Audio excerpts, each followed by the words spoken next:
नमस्कार, बहुत स्वागत है आप सभी का। आपके साथ मैं हूं अभिलाष मिश्रा और आप देख रहे हैं आपकी बात। मध्य प्रदेश पंचायत और निकाय चुनाव के बीच एक बार फिर परिवारवाद को लेकर सियासी घमासान मच गया है।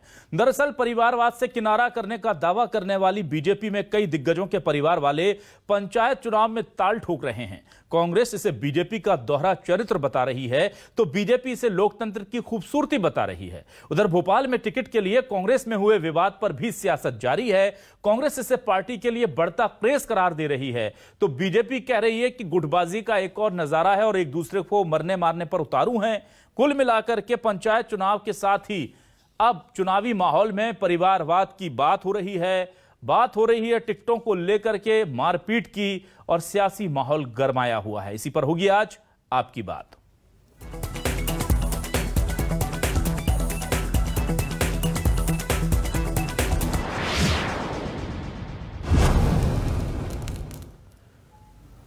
तो बीजेपी का कांग्रेस का क्या कहना है परिवारवाद को लेकर, क्योंकि बातें बड़ी बड़ी हो रही हैं, लेकिन सच्चाई क्या है जरा इन बयानों से सुनिए। देखिए, एक तो ये स्वस्थ परंपरा और प्रक्रिया है कि अपने वरिष्ठ नेतृत्व को हर कार्यकर्ता जाके अपनी भावना से परिचित कराता है, पर सामूहिक नेतृत्व जिस प्रत्याशी को अपना टिकट तय करता है सभी के सभी कार्यकर्ता उसको जिताने के महाअभियान में जुट जाते हैं। जहां तक गाइडलाइन की बात है तो जो माननीय राष्ट्रीय अध्यक्ष जी ने जो स्पष्टीकरण दे दिया है उसके बाद मुझे उस पर कहने की कोई आवश्यकता नहीं है। भारतीय जनता पार्टी की कथनी करनी में बड़ा फर्क है।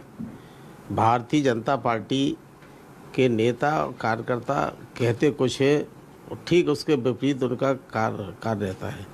ये उनको शुरू से ही बचपन से ऐसी ट्रेनिंग दी जाती है झूठ बोलने की, षड्यंत्र फैलाने की, तो वो कर रहे हैं, उसमें उनका कोई दोष नहीं है। इसका मतलब है कि शुरू से ही उनकी नीति है, चार चरित्र चेहरा उनका स्पष्ट है। और इतना ही नहीं, एक दूसरे पर आरोप भी खूब लगाए जा रहे हैं। बात करें अगर कांग्रेस की तो टिकट को बंटवारे को लेकर जिस तरह से मारपीट हुई उसे लेकर बीजेपी तंज कस रही है और उधर बीजेपी कह रही है कि परिवारवाद को लेकर के बयान तो बड़ा दे दिया लेकिन अब उसे जमीनी स्तर पर अमल कर दिखाएं। क्या कहना है बीजेपी कांग्रेस के दो और बड़े नेताओं का, ये भी सुनिए। क्रेज है इस समय कांग्रेस के टिकट का, लड़ रहे हैं कि मुझे चाहिए, मैं जीत के आऊंगा। कांग्रेस का क्रेज है, इनके यहाँ हो जाए इस तरह का, इनके यहाँ क्रेज है क्या सर? मारपीट क्रेज है, टिकट चाहिए, जीतने का वो है, मालूम है लहर चल रही कांग्रेस।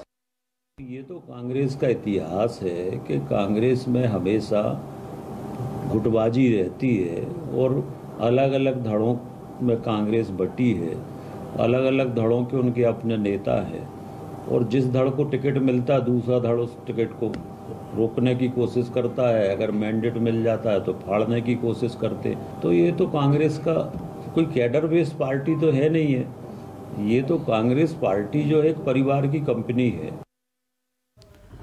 तो क्या है न्यूज़ 24 मध्य प्रदेश छत्तीसगढ़ के आज के सवाल, आपको सवाल दिखाते हैं। हमारे सवाल बहुत सीधे हैं। क्या है हमारे सवाल, आप देखिए। भाजपा परिवारवाद के खिलाफ पंचायत, बीजेपी में अपनों ने पंचायत में ठोकी ताल, कांग्रेस ने बताया बीजेपी की दोहरी चाल। कांग्रेस में सबके लिए छूट, टिकट के लिए कार्यकर्ता पड़े टूट। एमपी में पंचायत निकाय की जंग, परिवारवाद पर फिर छिड़ा रण। तो ये तमाम जो सवाल हैं, जाहिर सी बात है कि ये सवाल उठ रहे हैं और इस पर बातचीत करने के लिए हमारे साथ खास मेहमान जुड़े हैं। हमारे साथ रजनीश अग्रवाल जी जुड़े हुए हैं, बीजेपी से वरिष्ठ नेता और प्रदेश मंत्री। रजनीश जी, स्वागत करता हूं आपका न्यूज़ 24 मध्य प्रदेश छत्तीसगढ़ पर बहुत बहुत। हमारे साथ वरिष्ठ पत्रकार मृगेंद्र सिंह जुड़ चुके हैं। मृगेंद्र जी, आपका भी स्वागत करता हूं। और चौधरी राकेश सिंह चतुर्वेदी जी, पूर्व मंत्री और वरिष्ठ नेता कांग्रेस, हमारे साथ जुड़े हुए हैं। राकेश जी, आपका भी बहुत इस्तकबाल है। सबसे पहले मैं आता हूं राकेश जी आपके पास। टिकटों को लेकर मारपीट हो रही है और उसे पीसी शर्मा जी कह रहे हैं कि क्रेज है इसलिए मारपीट हो रही है। तो ये क्रेज क्या वाकई में इतना अच्छा है? आपको लग रहा है कि मारपीट होती रहे, सर पुटौल होती रहे? अनुशासन नाम की भी तो कोई चीज होती है राकेश जी।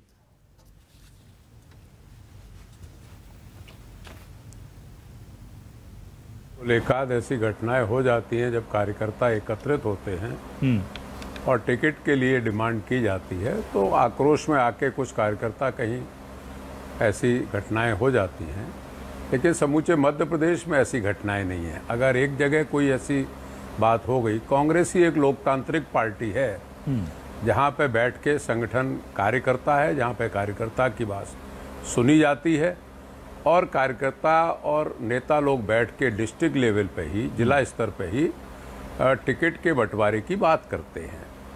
इसलिए छोटी मोटी घटनाओं को अगर हम दरकिनार करें तो सामूहिक तौर पे ज़्यादातर निर्णय कांग्रेस के जिला स्तर पर ही होते हैं और इसमें कोई विवाद नहीं होता है। ठीक है, रजनीश अग्रवाल जी के पास आता हूं। रजनीश जी, बीजेपी ने कहा था परिवारवाद से दूर रहेंगे, लेकिन फिर देख रहे हैं हम कि कितने सारे नेताओं ने अपने जो उनके समर्थक हैं, उनके रिश्तेदार हैं, समर्थक तो नहीं, जो रिश्तेदार हैं वो यहाँ पर पंचायत चुनाव में ताल ठोक रहे हैं। नगरीय निकाय चुनाव में भी कुछ ऐसी स्थिति रहेगी, तो ये उतना आसान है नहीं। कैसे मैनेज करेंगे अपने वादे को और जो कार्यकर्ताओं की इच्छा है उसको? देखिए, पंचायत चुनाव का जहां तक मसला है, तो पंचायत चुनाव पर पार्टी सिंबल पर अपना कोई अधिकृत उम्मीदवार घोषित करती नहीं है। एक बात जरूर है कि जिला पंचायत और जनपद पंचायत के सदस्यों के लिए प्रत्याशियों के बीच में समन्वय बनाने का काम जरूर भारतीय जनता पार्टी कर रही है, लेकिन उसके बावजूद भी क्योंकि पार्टी सिंबल पर चुनाव नहीं है, इसलिए अधिकृत तौर पर तो उम्मीदवार करते नहीं, इसलिए पैरामीटर्स जो तमाम प्रकार के हैं बनाने का कोई उसमें कारण नहीं। अब जो नगरीय निकाय के चुनाव है, नगर परिषद से लेकर नगर निगम के, उसको लेकर जो बात माननीय राष्ट्रीय अध्यक्ष जी ने कही है वो बात स्पष्ट है और पहली बार कही है ऐसा नहीं है। भारतीय जनता पार्टी पहले भी कहती रही और करती रही है, और यही कारण है कि हमारे तमाम निर्णय 230 विधानसभाओं के प्रत्याशी का मामला हो, 29 लोकसभा के प्रत्याशी का मामला हो, आप सबके सामने है। और केवल एक चुनाव के नहीं, गत कई चुनाव आपने देखे होंगे प्रत्याशियों के बतौर। और अभी भी जब प्रत्याशियों के निर्णय हो जाएं तो मुझे लगता है हम और आप चर्चा करेंगे तो बेहतर होगा। अभी तो किसी ने कोई बात कही होगी, कोई इच्छा जाहिर की होगी, तो स्वाभाविक है, और इच्छाएं सभी की हो सकती हैं। राजनीतिक दल में काम कर रहे हैं तो बहुत स्वाभाविक है, उसमें कहीं गलत नहीं है।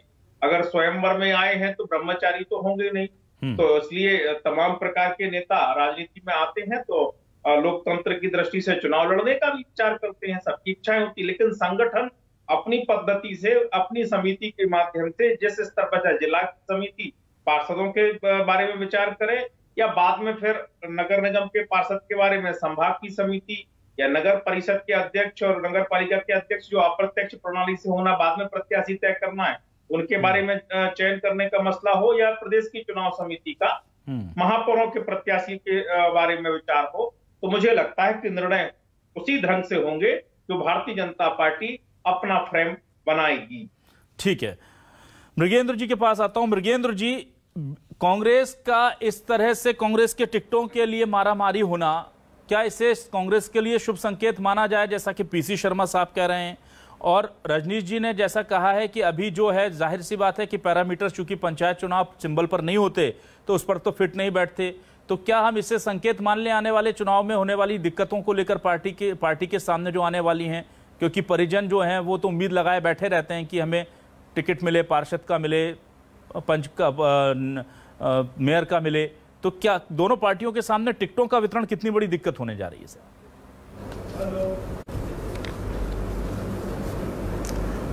देखिए, निश्चित रूप से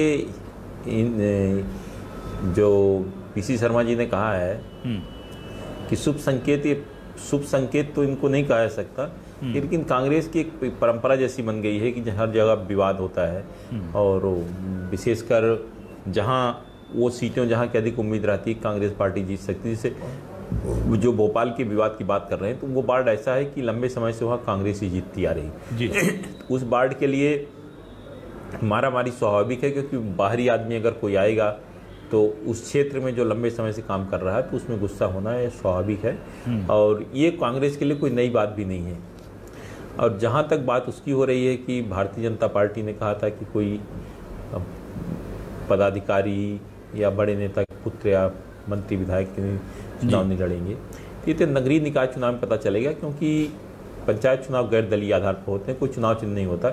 इसलिए आप देखा होगा कि वन मंत्री की बेटे ने जिला पंचायत हरदा से नामांकन भरा है, विधानसभा अध्यक्ष गिरीश गौतम जी के बेटे ने जिला पंचायत के लिए भरा है। ये कई जगह और हुआ है कि जो इस तरह से नामांकन दाखिल किए गए हैं, तो ये गैर दलीय आधार पर है। अब ये जरूर गैर दलीय आधार पर, लेकिन किसी न किसी को पार्टी समर्थन करती है। अभी भले न करें, लेकिन जब जनपद पंचायत जिला पंचायत के वार्ड की अध्यक्ष की चुनाव की बात आएगी, निश्चित रूप से उसमें पार्टियां अपना जोर आजमाइश करेंगी। उस समय भी देखने में पता चलेगा कि वास्तव में जो पार्टी ने गाइडलाइन जारी की है उसका पालन हो रहा कि नहीं। हाँ, नगरीय निकाय चुनाव में जरूर, चूंकि पार्टी सिंबल पर चुनाव हो रहा, तो वहाँ किसको टिकट दिया जाता है, किसको नहीं दिया जाता है, ये देखने पता चलेगा कि जो पार्टी गाइडलाइन है उसका कितना पालन होगा। क्योंकि कई जगह आप देखिए, कांग्रेस ने अधिकतर विशेषकर महापौर पद के प्रत्याशी तय कर लिए हैं, उनको बता भी दिया गया है, लेकिन अभी तक भारतीय जनता पार्टी के प्रत्याशी महापौर के लिए कहीं तय नहीं हुए। तो ये सभी चीज़ों पर जो पार्टी गाइडलाइन है, नए लोगों को अधिक से अधिक मौका देना, युवाओं को मौका देना, उस सब पर मंथन चल रहा है, इसलिए इसमें थोड़ा टाइम लगेगा। ठीक है राकेश जी, मैं आपसे जानना चाहता हूं, देखिए एक बात तो तय है कि संगठन के मामले में बीजेपी अभी बहुत मजबूत है, चाहे इसकी वजह कुछ भी रही हो, चाहे वो 15 साल में सत्ता में रहे हों या वहां पर केंद्र में उनकी सत्ता जो भी कहिए, लेकिन संगठन के तौर पर बहुत मजबूत फिलहाल बीजेपी नजर आती है। कांग्रेस दावा जरूर कर रही है, पर क्या पंचायत और नगरीय निकाय के जो स्थानीय निकायों के इलेक्शंस हैं, इसके बाद ये तय मान लिया जाए जो भी जीतता है कि वही विधानसभा जीतने जा रहा है, या आपको लगता है कि नहीं, उसके बीच में 1 साल का अंतर है और 1 साल में हम बहुत कुछ बदल भी सकते हैं अगर नतीजे अनुकूल ना भी हुए तो?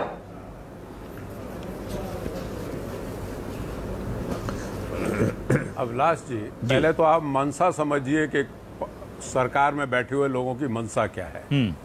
अभी तक भारतवर्ष के और मध्य प्रदेश के इतिहास में कभी ऐसा नहीं हुआ कि नगरीय निकायों के चुनाव में दोहरी पद्धति लागू की गई हो, कि नगर पालिका और नगर पंचायत के डायरेक्ट चुनाव नहीं होंगे अध्यक्ष के, और मेयर के डायरेक्ट चुनाव होंगे। अपनी सुविधा के अनुसार नियमों को तोड़ना मरोड़ना, ये दक्षिण पंथियों से ज्यादा बेहतर कोई दुरुपयोग कर नहीं सकता है। दूसरा, आप कह रहे हैं कि पंचायत के चुनाव ये तय करेंगे क्या भविष्य, तो मैं कहना चाह रहा हूँ भारतीय जनता पार्टी के लोगों में कोई ज़र्फ नहीं है। उनका जब राष्ट्रीय नेता आके उनकी बेइज्जती कर जाता है, उनके परिवार की बेइज्जती कर जाता है और ये कहता है कि परिवारवाद नहीं चलेगा, विधायक पुत्रों को टिकट नहीं मिलेंगे, इससे ज्यादा जलालत और राजनीति में क्या हो सकती है। ऐसे नेताओं को तो जमींदोज हो जाना चाहिए, चुल्लू भर पानी पकड़ लेना चाहिए कि आपका राष्ट्रीय नेता आके आपके परिवार के बारे में इतनी गंदी बात, इतनी हल्की बात बोल गया। राजनेता करने वाले व्यक्ति का पुत्र अगर राजनीति नहीं करेगा तो क्या करेगा? अगर उसमें काबिलियत है तो उसका हक है।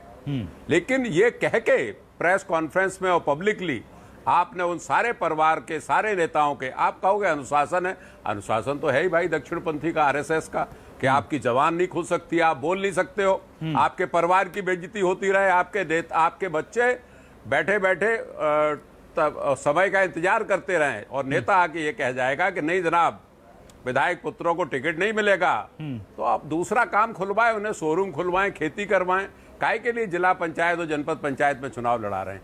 भारतीय जनता पार्टी में कोई लोकतांत्रिक व्यवस्था नहीं है, मैं कई बार कह चुका हूं अभिलाष जी। और किस तरीके से संविधान को तोड़ा मरोड़ा जा सकता है ये हमने नगर पंचायत के चुनाव में देखा है कि भाई नगर पालिका और नगर पंचायत के चुनाव इनडायरेक्टली होंगे, पार्षद चुनेंगे, क्योंकि आपको मालूम आप सत्ता में, आप पार्षद खरीद लोगे और अपना अध्यक्ष बना लोगे। मेयर का चुनाव आपको मालूम है कि बड़े शहरों में भारतीय जनता पार्टी का प्रभाव रहता है, इसलिए आपने डायरेक्ट कर दिया उसको।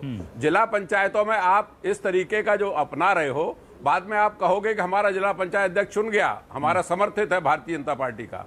ये कमजोरी साबित करती है 2023 के विधानसभा चुनाव के लिए भारतीय जनता पार्टी की नींव को। और मैं ये मानता हूं कि मध्य प्रदेश में शिवराज सिंह के खिलाफ मैंडेट है, जनता परेशान है और वोट खिलाफ करेगी। ठीक है रजनीश जी, आपके राष्ट्रीय अध्यक्ष ने बेइज्जती कर दी परिवारों की, ये कह रहे हैं चौधरी राकेश सिंह जी, क्या कहना चाहेंगे आप? देखिए, पहली बात तो ये कि भारतीय जनता पार्टी की मध्य प्रदेश की सरकार ने संविधान को नहीं बदला है, न बदलने का अधिकार क्षेत्र मध्य प्रदेश की सरकार को है। माननीय राकेश जी कह रहे हैं कि संविधान बदल डाला, और जो संविधान अधिकार देता है राज्य सरकार को, उसी अधिकार के तहत प्रत्यक्ष और अप्रत्यक्ष प्रणाली जो सम्मिलित करके चुनाव हो रहे हैं, वो अधिकार संविधान ने मध्य प्रदेश की सरकार को दिया है। इसलिए इस संविधान को तोड़ने मरोड़ने की बात सरासर गलत है। दूसरी बात, कार्यकर्ताओं को हक है ना लोकतंत्र में अधिकतम परिवारों तक लोकतंत्र में भागीदारी करना। ये लोकतंत्र की और संविधान की जय करने का मामला है। कुछ सामंतों के हाथ में, कुछ केवल परिवारों के हाथ में जो कांग्रेस चिमटी थी, जिनके कारण पूरी कांग्रेस का बेड़ा गर्क हो गया, ये कांग्रेस ने नवचिंतन शिविर में उदयपुर में स्वयं स्वीकार किया। मुझे ये इतना बड़ा लेक्चर देने की बात आपके चैनल पर कर रहे हैं, जो डॉक्यूमेंट जारी नवचिंतन शिविर में कांग्रेस ने किया और कहा कि एक परिवार से एक को टिकट देंगे, परिवारवाद के खिलाफ इनके प्रवक्ता, इनके पदाधिकारी बोले, महासचिव मीडिया में बोले, के बारे में क्या कहेंगे? उसके बारे में क्या कांग्रेस के नवचिंतन शिविर में कार्यकर्ता और उनके परिवारों की बेइज्जती हुई थी? मुझे लगता है कि लोकतंत्र में हर एक कार्यकर्ता का राजनीति, क्योंकि हमने दलगत राजनीति में संसदीय लोकतंत्र स्वीकार किया है, तो इस बात को समझना होगा। लेकिन संसदीय लोकतंत्र हमने स्वीकार किया दलीय आधार पर, तो दल में अधिकतम कार्यकर्ताओं की भागीदारी कैसे बढ़े? और स्वाभाविक है लोकतंत्र में अधिकतम लोगों की, कार्यकर्ताओं की भागीदारी बढ़ाना, केवल वही राजतंत्र की भूमिका में चले जाए, इसका बेटा, इसका बेटी, इसका बेटा, जो कार्यकर्ता जो दरी उठा रहा वो उठाते रहे, झाड़ू लगा रहा वो लगाते रहे, जो केवल प्रतिभावान होते हुए भी, क्योंकि राहुल गांधी जी उस परिवार में पैदा हुए, राष्ट्रीय अध्यक्ष नहीं बन सकता कांग्रेस में कोई संसदीय दल की बैठक का नेतृत्व वही करेगा, क्योंकि उस खानदान में पैदा हुआ है, पीछे नाम के गांधी लगा हुआ है। ठीक है, भारतीय जनता पार्टी में नहीं चल सकता। और आज से कोई नई बात नड्डा साहब कह गए हो राष्ट्रीय अध्यक्ष के नाते, ऐसा मैंने कहा पहले भी नहीं है, उसके पहले भी लगातार कहा जाता रहा है और करते रहे हैं, तो आगे भी करेंगे। यही हमारा चाल चरित्र चेहरा है। स्वीकार हो तो ठीक है, नहीं स्वीकार हो तो आपकी मर्जी। मृगेंद्र जी, मुझे लेकिन ये जो राकेश जी सवाल उठा रहे हैं वो भले ही उसके पीछे वो सियासी आरोप लगा रहे हैं, पर मुझे वो फॉर्मूला समझना है कि क्यों कुछ चुनाव जो है वो डायरेक्ट और कुछ चुनाव इनडायरेक्ट, इसके पीछे बीजेपी की मंशा क्या है, फॉर्मूला क्या है, कैलकुलेशंस क्या है? जरा जनता को, दर्शकों को समझाइए सर कि ये अलग अलग दो पद्धतियों का मिश्रण करके कौन सा सियासी फायदा निकालना चाहती है बीजेपी। इसका कुछ ना कुछ तो इसके पीछे गणित है। अब रजनी जी से पूछूंगा, वो बताएंगे नहीं। आप बताइए सर हमारे दर्शकों को। रजनी जी तो फिर घुमाएंगे अभी बातों को, अभी मैं पूछूंगा उनसे ये सवाल। रजनी जी,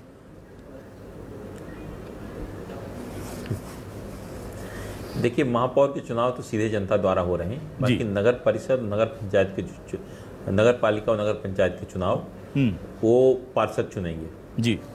तो जैसा राकेश भाई ठीक बोल रहे थे, मुझे लगता है भारतीय जनता पार्टी की मंशा सभी नगर पालिका, नगर पंचायत जीतने की होगी। इसी कारण पार्षदों से चुनाव जाता है। आप देखिए, पार्षद के चुनाव बहुत छोटे छोटे होते हैं, विशेषकर नगर पंचायत, नगर पालिका के बहुत छोटे चुनाव होते हैं। उसमें पार्टी से ज्यादा जो उम्मीदवार होता है उसकी छत पर निर्भर करता है। बिल्कुल। तो ऐसी जगह में क्या होता है, हर पार्टी से 2-2, 4-4 दावेदार एक वार्ड में रहते हैं, लेकिन टिकट एक कोई मिलता है तो बाकी उसके विरोध में होते हैं, हराने में लग जाते हैं। तो कई जगह बहुत सारे आप देखिएगा नगर पंचायत, नगर पालिका में बहुत सारे निर्दलीय या कांग्रेस, भाजपा से अलग अन्य दलों से जीत के आएगी। उन पे सबकी नजर रहेगी कि उनको अपने खेमे में करके अधिक से अधिक जो नगर पंचायत या नगर पालिका में अपने अध्यक्ष चुन सके।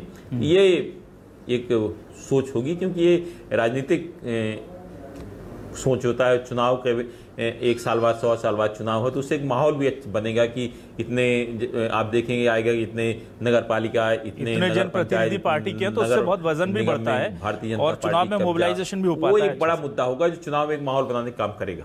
ठीक है, राकेश जी मुझे ये बताइए कि लगातार हम देख रहे हैं कि उपचुनावों में बीजेपी, क्योंकि जब सत्ता परिवर्तन हुआ था जिसमें आप लोग कहते हैं कि सरकार खरीदी हुई सरकार है, उसके बाद जितने उपचुनाव हुए वहां पर बहुत अच्छा प्रदर्शन कांग्रेस नहीं कर पाई और उन उपचुनावों में ये आरोप लगा दिए गए कि नहीं यहाँ पर कहीं पैसे का इस्तेमाल हो गया, कहीं बाहुबल का इस्तेमाल हो गया।